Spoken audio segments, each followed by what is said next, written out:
ज्योतिष में छठे घर की विशेषता। हालांकि छठे घर की अपनी व्याख्याएं हैं, लेकिन कुछ विशेषताएं भी हो सकती हैं, और वो विशेषताएं क्या होती हैं आज उनकी व्याख्या करता हूँ।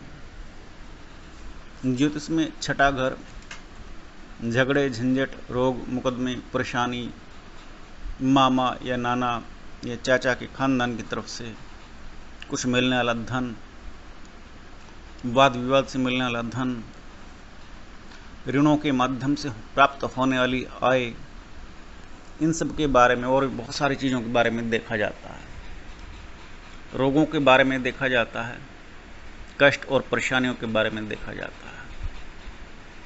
ज़्यादातर देखने में आता है कि छठे घर की जब दशाएं आती हैं या अंतर्दशाएं आती हैं या परेशानियां पैदा करने वाली और अन्य अगर दशाएं चल रही हों तो ये उनकी तीव्रता को बढ़ा देता है। कई बार महादशा होती है छठे घर की या तीसरे घर की। कई लग्नों में तीसरे और छठे घर का स्वामी एक ही बन जाता है, और जब इनकी महादशा चलती है तो लंबे समय तक जीवन में व्याधियां चलती हैं, और इन व्याधियों के अलावा इन पर अगर विजय प्राप्त करनी है तो सिर्फ और सिर्फ समय को गुजारना होगा। समय को काटने के अलावा आपके पास कोई साधन नहीं है, क्योंकि एक समस्या खत्म होगी तो दूसरी उत्पन्न होनी स्वाभाविक है, और वो भी कष्ट और परेशानी देने वाली ही होगी। और कई बार ये महसूस होगा कि जीवन में सुख चैन प्राप्त हुआ ही नहीं, क्योंकि महादशा है। महादशा 7 साल से लेकर के 16 साल 20 साल तक चलती हैं, और 20 साल का मतलब है जीवन की एक पीढ़ी का ख़त्म हो जाना। जीवन का एक अवधि इतनी बड़ी जिसमें कि 20 साल में एक बच्चा जवान हो जाता है, तो मनुष्य को लगता है कि मैं जीवन में कुछ कर ही नहीं पाया। अगर जीवन का मध्य भाग है तो उसमें जीवन में संघर्ष करता रहेगा। स्वास्थ्य के लिए भी संघर्ष हो सकता है, धन कमाने के लिए भी संघर्ष हो सकता है, कैरियर में किसी मुकाम को प्राप्त करने का संघर्ष भी हो सकता है, और ये संघर्ष भी हो सकता है कि विवाह ही ना हो या संतान ही ना हो। ये जीवन के मध्य का संघर्ष है। अगर महादशा षष्ठेश की शुरुआत में ही आ जाए तो संभावना बनते कि शिक्षा और विद्या प्राप्ति में विघ्न बनेंगे, स्वास्थ्य लाभ नहीं होगा, बचपन बिगड़ जाएगा, और जीवन के अंतिम समय में आए या जीवन के तीसरे हिस्से में आए तो प्रौढ़ावस्था के बाद का जो भाग्य होगा वो दुर्भाग्य कहा जाएगा। लेकिन इसके अलावा एक सिद्धांत और भी आता है जो कि भावार्थ रत्नाकर में रामानुजम द्वारा दिया गया है। ये रामानुजम न जाने कौन से गणितज्ञ थे जिन्होंने बड़ा सटीक सिद्धांत दिया है भावात भावम का। और ये भावात भावम का सिद्धांत जो होता है कि कोई भी ग्रह अपने स्थान से जहाँ पहुँचता है तो उसकी गिनती का फल देता है। जैसे लग्नेश छठे में पहुँच जाए तो लगन का फल होगा, साथ में छठे घर का फल होगा। ये भावात भावम का सिद्धांत है। दूसरे घर का स्वामी द्वितीय अगर छठे घर में पहुंच जाए और दूसरे घर से गिने छठे घर तक की गिनती, दूसरा घर को पहला माना जाएगा, 2 3 4 5 6, तो पांचवा घर जो पड़ेगा वो आपका छठा घर पड़ेगा।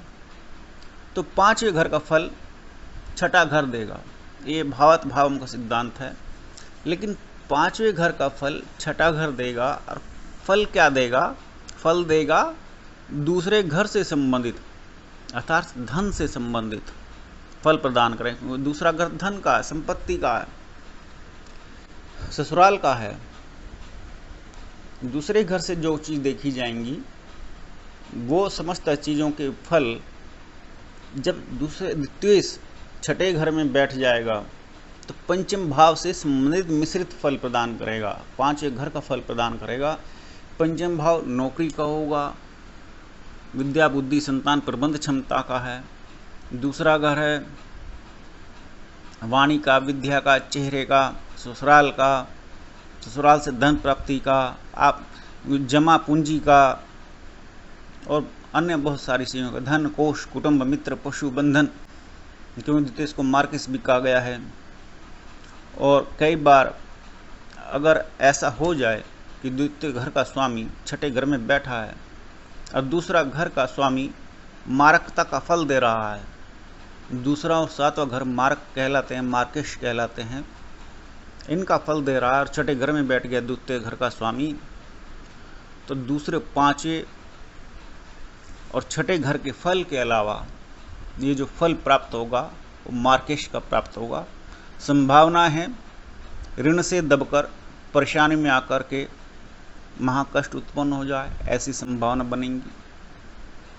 और जीवन है, किसी के साथ भी कैसी भी कोई भी परिस्थिति बन सकती है, लेकिन परिस्थिति कोई अच्छी नहीं होगी। ये भावात्म भावम के सिद्धांत के आधार पर बतला रहा हूँ।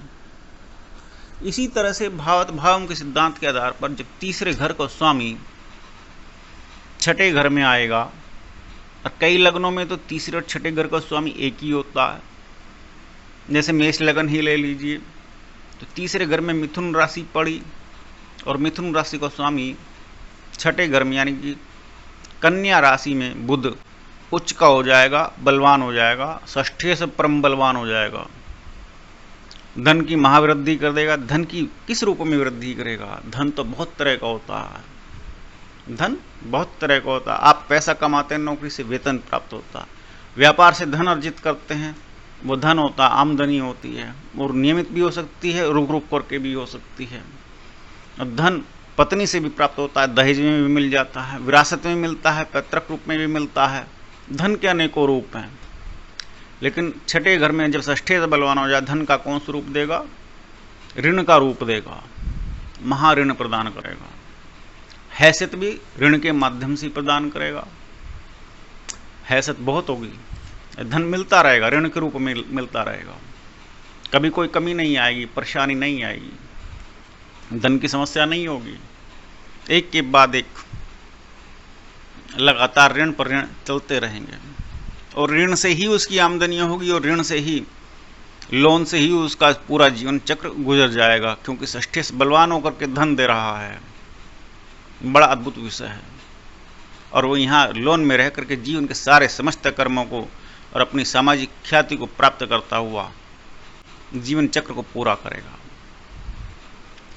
अब इसी भात भाव के सिद्धांत के आधार पर अगर गिने तीसरे घर से छठे घर तक का फल, तृतीय अगर षष्ठे में बैठ जाए, छठे में बैठ जाए, तो 3, 4, 5, 6, तो चौथे नंबर का फल यानी चौथे घर का फल तृतीय और षष्ठे का मिलकर के चौथे घर के फल 7 फल प्राप्त होगा। ये भावात्म भावम कहता है। चौथा घर का फल क्या मिल सकता है? जीवन के सुख होते हैं। चौथे घर से जीवन के सुख देखे जाते हैं, और जीवन के सुखों में हानि या लाभ, जीवन का सुख या तो कई बार कम हो जाता है, कई बार बढ़ जाता है, कई बार जीवन में परिस्थितियां विषम प्राप्त हो जाती हैं, कई बार अनुकूल बन जाती हैं। तो जीवन की ये जो परिस्थितियां हैं, जो भिन्न भिन्न प्रकार की प्राप्त होती हैं, उनमें तीसरे, छठे और चौथे घर का जो फल प्राप्त होता है, तो सुखों की कमी होने की संभावना ज़्यादा नज़र आती है। बाकी ग्रहों की कंडीशंस पर डिपेंड करता है, बाकी कुंडली की इस कंडीशंस पर डिपेंड करता है कि उसमें जीवन में कितने सुयोग और कुयोग बने हुए हैं। इसी तरह से अब जब चौथे घर का स्वामी छठे घर में बैठ जाए, तो फिर गिनती गिनिए 4, 5, 6। जब चतुर्थे छठे घर में हो, पहला तो मूल सिद्धांत ये होगा कि सुखों की हानि हो गई जीवन में। फिर गिनती आ रही तीसरे घर की 4, 5, 6, तो छठा घर जो है तीसरे नंबर पर आ रहा है, तो तीसरे घर का फल प्राप्त होगा। तो यहाँ से क्या फल प्राप्त हुए? चौथे के, छठे के और तीसरे के। थोड़ा सा क्रम बदल गया। बड़ा अद्भुत विषय है। इसी तरह से गिनती करते चले जाएंगे तो भिन्न भिन्न प्रकार के, नाना प्रकार के फल देखने को मिलेंगे। और ये फल भावात भावम सिद्धांत के आधार पर महादशा, उसके अंदर अंतर्दशा और प्रत्यंतर दशा, और विशेष रूप से प्रत्यंतर दशा में अपना फल देते हुए दिखलाई पड़ेंगे। ये बड़ा अद्भुत सिद्धांत है भावत भावम का। तो भावत भावम के सिद्धांत के आधार पर जो रिजल्ट आ रहा है सामने, जो फलित आ रहा है, उसको कैलकुलेट करके देखें तो उसमें जो गिनती आती है भावत भावम के सिद्धांत के आधार पर, जो ग्रह जहाँ है वहाँ से छठे घर में जा रहा है तो कैसे और किस प्रकार का फल वो प्रदान कर रहा है। और एक गोचर में भी आ सकता है, गोचर में भी देखना चाहिए। तो गोचर हो गया, महादशा, अंतर्दशा, प्रत्यंतर दशा हो गई, शनि की 7.5 और शनि की ढैया, और भिन्न भिन्न प्रकार के कई जीवन की घटनाओं को घटित करने वाले फल, उनको देखना चाहिए कि जीवन में कैसी और किस प्रकार की परिस्थिति बन रही है। और जब ये परिस्थिति बन रही है तो जातक को लाभ प्राप्त होगा या हानि होगी, या सुखों में कमी या वृद्धि होगी, इन सब का फलित करने के बाद ही कोई फल कथन कहना चाहिए। आज के लिए इतना ही, धन्यवाद।